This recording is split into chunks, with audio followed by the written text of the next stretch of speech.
Tama bang sumangguni sa mga manghuhula ang isang Kristiyano? Sahin po natin ang sagot sa Levitico 19:31.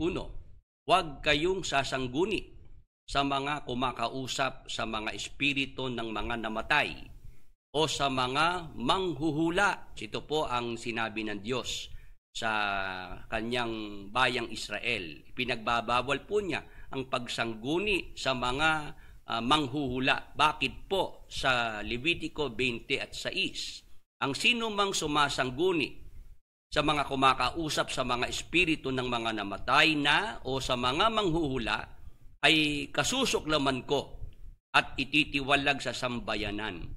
Ito po ang dahilan kaya ipinagbabawal po ng Panginoon ang pagsangguni sa mga manghuhula. Kasuklam-suklam po ito sa Panginoong Diyos.